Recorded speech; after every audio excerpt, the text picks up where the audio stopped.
Hello friends, welcome to my channel Sunita's natural gardening vlogs. నేను సునీత. ఈరోజు వీడియోలో బౌంటీఫుల్ ఆఫ్ లీఫీ వెజిటేబుల్స్ అనుకోవాలండి. ఎందుకంటే సమ్మర్ సీజన్లో ఆకుకూరలు చాలా బాగా వస్తాయి. నేను ప్రతిసారి ప్రకృతి గురించి చెప్తూ ఉంటాను కదండి. ప్రకృతి ఎంత గొప్పదో కదా అని చెప్తుంటాను కదా. ఎందుకంటే చూడండి, ఆకుకూరలు సమ్మర్ సీజన్లో ఎక్కువ ఎందుకు వస్తాయంటే మనం తినవలసింది ఎక్కువ ఆకుకూరలు కాబట్టి ప్రకృతి మనల్ని గమనించి మన హెల్త్ గురించి ఇలా ఆకుకూరలు ఎక్కువ వచ్చేదానికి ఉంటాయన్నమాట. అంటే మనము కెమికల్స్ స్ప్రే చేసేవాళ్ళు కెమికల్స్ స్ప్రే చేసి ఆర్గానిక్గా ఏవేవో ఇచ్చేసి పెంచేది కాకుండా ఇలా న్యాచురల్గా ఏమీ ఇవ్వకుండా నార్మల్గా బియ్యం కడిగిన నీళ్ళు, ఎక్కువ లిక్విడ్ ఫర్టిలైజర్స్ కాకుండా ప్రతిరోజు ఏవో బియ్యం కడిగిన నీళ్ళు నార్మల్గా పండించుకొని తినే వాటిల్లో ఇమ్యూనిటీ ఎక్కువ ఉంటుంది. నేను ఎప్పుడు చెప్పేది అదే, ఎక్కువ లిక్విడ్ ఫర్టిలైజర్స్ ఇవ్వనవసరం లేదు. అంటే ప్రతిరోజు ఇచ్చేది ఇవ్వాలి. 15 డేస్కి ఒకసారి ఏదో ఒకటి, అంటే మనం వర్షాకాలంలో అయితే ఘనంగా ఇవ్వాలి, ఎండాకాలంలో అయితే లిక్విడ్ రూపంలో ఇవ్వాలి. అలా వచ్చిన ఆకుకూరలు ఇవన్నీ అండి. గంగవాయిలాకు కానీ, ఈ ఎర్రగలిజేరు కానీ, ఎర్రగలిజేరు తెల్లగలిజేరు కూడా వచ్చిందండి. ఇదంతా తోటకూర, ఇది కూడా పడొచ్చిందండి. ఒక్కటేసారి స్టార్టింగ్లో వేసాను ఎప్పుడో.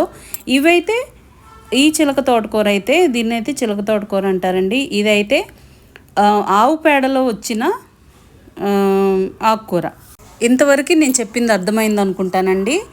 మన ప్రతి హార్వెస్ట్లో, అంటే ఆకుకూరల హార్వెస్ట్లో, మన టెర్రస్ గార్డెన్లో వచ్చే ఆకుకూరలో ఎక్కువ ఇచ్చేది ఈ ఆకుకూరే. పునర్నవ అంటారు, ఎర్రగలిజేరు తెల్లగలిజేరు అంటారు. ఎండాకాలంలో మటుకు మనకి గంగవాయిలాకు ఎక్కువ వస్తుంది. అదే వర్షాకాలంలో వస్తే సన్నగా తెల్లగా పొడలాగా వచ్చేసి అది డస్ట్ లాగా వస్తుందండి, చీడ. అప్పుడు అది తిననవసరం లేదనమాట, తినకూడదు కూడా. అందుకే దాన్ని ప్రకృతిని గమనిస్తూ మనం మన ఆకుకూరలు పెంచుకుంటూ, ఆకుకూరలే కాదు కూరగాయలైనా పెంచుకుంటూ, వీలైనంత వరకు బయట కొనకుండా మనం పండించుకొని తింటూ ఆరోగ్యంగా ఉండాలనే నేను ఈ వీడియో చేయడానికి రీజన్ అండి. చూడండి, ఇందులో పాలకూర వేసానండి. పాలకూర ఒక 4-5 వేసాను. వాటిల్లో చూడండి ఎంత తోటకూర వచ్చిందో చూడండి. ఎర్రగలిజేరు, నాటు తోటకూర, ఇవన్నీ ఇప్పుడైతే నేనైతే ఫస్ట్ 1 ఇయర్ నుంచి, నాకు యూట్యూబ్ స్టార్ట్ అయినప్పటి నుంచి నేను ఇదే చెప్తున్నానండి. నేను ఎప్పుడు కూడా సింగిల్ ఒక ఆకుకూరతోటి నేను ఎప్పుడు పప్పు కానీ పుల్లకూర కానీ చేయనండి. మల్టీ విటమిన్స్ లాగా మల్టీ ఆకుకూరలు, అంటే మన తోటలో ఏమైతే వస్తాయో అవైతే వేసి వండుకుంటాను. ఇదైతే పాలకూర అండి. చూడండి ఎంత ఫ్రెష్గా ఉందో, బాగా వచ్చిందండి. కాకపోతే నేను ఇంకా ఎక్స్ట్రా పైన నుంచి అయితే ఏమి ఇవ్వలేదు. ఈ మధ్య అయితే ఏమి ఇవ్వట్లేదు.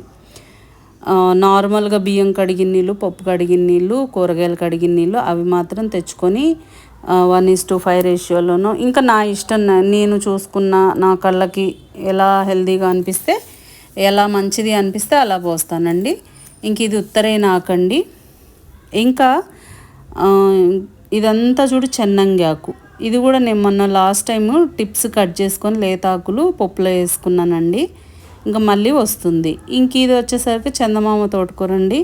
ఇది కూడా ఈసారి ఇంకా ఎక్కువే వచ్చింది. కాకపోతే కొంచెం చీడ స్టార్ట్ అయిందండి. ఇది వంకాయ మొక్క, అదే ఆకుకూర వేసిన దాంట్లో వంకాయ మొక్క ఒకటి పెట్టాను టబ్లో.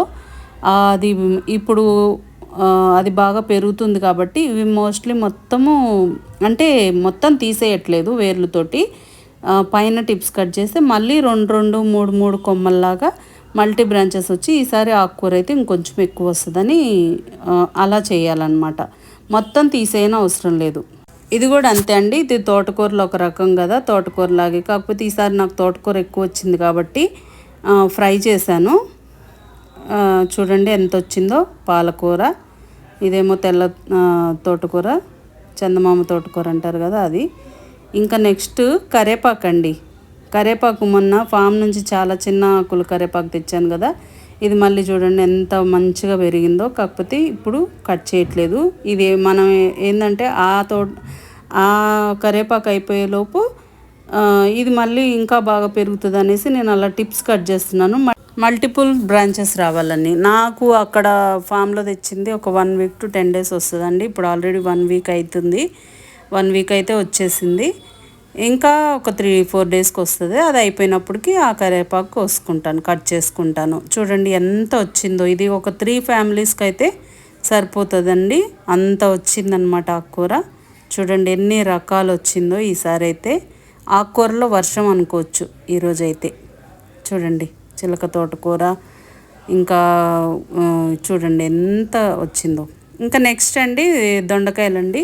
దొండకాయలు కూడా ఇప్పుడు బాగానే వచ్చాయి. ఈ వారం అయితే 1 వీక్ అయిపోయింది కట్ చేసి. చాలా దొండకాయలు వచ్చాయండి. మీరు చూస్తుండండి.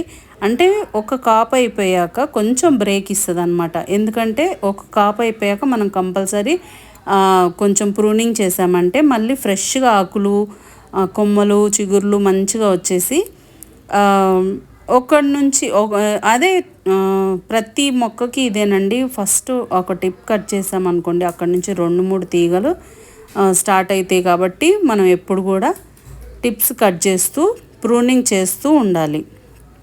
ఇంకా నెక్స్ట్ ఇదైతే క్లైంబింగ్ రోజ్ అండి, తీగ గులాబీ. ఇదైతే చాలా బాగా వచ్చిందండి. చూడండి ఎంత బలంగా వచ్చిందో. అంటే నేను మొత్తము తీగలాగా వెళ్ళిపోతుంది అనేసి నేను పైన టిప్స్ లాగా అలా కట్ చేసేసానండి. అందుకే కింద చూడండి ఎన్ని మొగ్గలు వచ్చాయో. ఇప్పుడు ఈ పూలు అయిపోతాయి కదా, ఆ పైన అంతవరకు కట్ చేస్తా. అప్పుడు అక్కడి నుంచి మనకి మల్టిపుల్ బ్రాంచెస్ వచ్చి పూలు ఎక్కువ వస్తాయి. మనకు కావాల్సింది ఏది కూడా అంతే. మనం ఒక్క చెట్టున్నా ఎక్కువ పూలు రావాలి, ఒక్క కొమ్మున్న మల్టిపుల్ బ్రాంచెస్ వచ్చి మనకు ఆకుకూరే కానీ పూలే కానీ అలా రావాలనే మనకున్న కొంచెం ప్లేస్లో ఇలా సెట్ చేసుకోవాలండి. ఇంకింతే అండి. ఈ వీడియో కనుక మీకు నచ్చినట్లయితే please like, share and subscribe. Thanks for watching. Bye అండి.